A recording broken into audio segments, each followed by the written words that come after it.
Hey there, how you doing? Charlie Winters here with horse racing tips for Friday, the 2nd of August. Well, let me get straight into it. So, it's a tricky card, it's a tricky day, but I shall still be having a bet. There's plenty to go at. Um, I'm sticking to Goodwood, and I've gone for the big handicaps. Just on a side note, I won't be backing any of her selections because it's too tricky. But I do think that if you fancy any of Holly Doyle's mounts at Southwold tomorrow, I wouldn't put you off any of them.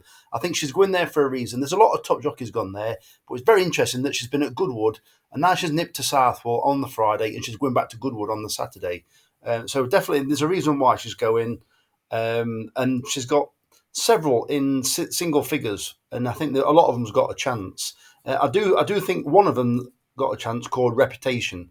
I'm not strong on it, otherwise I'd have tipped it. But I don't believe it needs the run like the Racing Post saying. I think normally it returns on the turf, and it doesn't. I don't think it wants a turf anymore. It wants the all weather. But let me get into Friday's bets, the ones I am recommending. So it's a £10 stake day. It's a 20 pence each way, lucky 15, and I am leaving all the prices. I am having, so that's £6. I'm having 40 pence each way singles. That comes to £9.20. And then I'm having a 40 pence each way accumulator. Comes to £10 in total, and I'm going to talk you through it. The first selection is Robert Johnson. I've left the price in the 150 at Goodwood, paying 7 places instead of 4. This horse came second in this race last year. It was trained by Phil Kirby.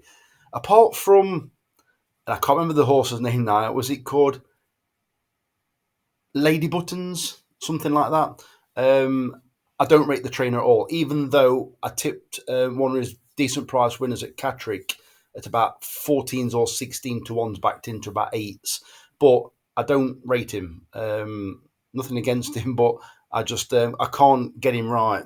Don't go wrong, he knows how to train winners, he knows how to train decent horses. But so that horse has now switched to Tracy Waggett's stable. Tracy Waggett, I don't know much about, but she has got some decent horses. Or she had intrinsic bond. This has got nothing to do with that horse. I'm just letting you know one of the horses that she's had. That was her highest rated horse. So Robert Johnson, yes, came second in this race last year. I don't know if the owners ran out of patience with Phil Kirby, or he just wants to switch just to freshen the horse up. It might have been the trainer's idea. I don't know, but it's gone to Tracy Waggett.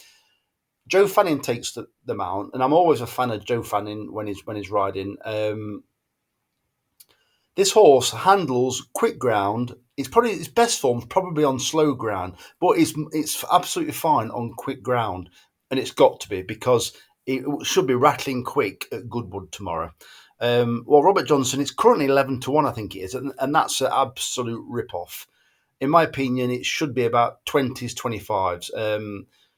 Typical Sky Bet, it's always really short the night before, just in case they price the market up wrong, and to soften the blow because they're also playing out on several places. So Robert Johnson, it came second last year. It ran okay last time out. And I think it's got every chance. They're paying first 7, so I think as I said, I think it's got a good chance. The second selection, not sticking. I'm going with the Charlie Johnson selection horse, and it's also ridden by Joe Fanning. So Dutch Decoy, I've left the price in the 3 o'clock at Goodwood, paying 7 places instead of 4. This horse also ran in this race last year on soft ground. I think it wants this quick ground. I did tip it 3 runs ago at Ascot. It ran well, considering it was completely on the wrong side of the draw. Because I thought, hey, we've got a chance here. Then the camera angle switched, and we had got no chance. So Dutch Decoy has twice run well since. Its Racing Post ratings have both been higher again on the last 2 runs. And it's not. I don't think it's got a great draw again, but if it can get a decent position, I think it's got every chance. And it's Charlie Johnson or the Johnstons at Goodwood. I think they're just entering a little bit of form, or not, maybe not form, but the horses seem to be running a little bit better. The third selection is Zabeel Road in the 4:45 at Goodwood, paying 6 places instead of 4. This horse is once again Charlie Johnson. I think it's Joe Fanning, but I haven't gone for the jockey in this particular race. I think this Charlie Johnson horse hated Chester last time. I haven't seen the horse and I haven't seen it in running, but I would fully expect it to be a typical Charlie Johnson 2-year-old where they are pretty much huge, don't really know what they're doing, but the talented ones do tend to achieve a decent like handicap mark or racing post rating. Well, this horse wasn't beaten that far. I can't remember if it was fourth or ninth in the Windsor Castle at Ascot. So they've gone from that stiff 5, although a quick 5, but a stiff 5, if you know what I mean, as in like they were being absolutely flying, to a dog track like Chester. And that's nothing against Chester, but it's as tight as anything in comparison to Ascot. Well, they're now stepping it up. So I'm thinking that race was to preserve its handicap mark, or if not, lower it by not by being unsuited by Chester. So I'm thinking this Goodwood track could possibly suit this horse. And I also heard on the commentary today, as in Thursday, that Charlie Johnson was interviewed and he likes to send his best 2-year-olds at Goodwood or save his best 2-year-olds for Goodwood. So this is a 2-year-old and it's heading towards Goodwood. So may have every chance. I like the look of it anyway.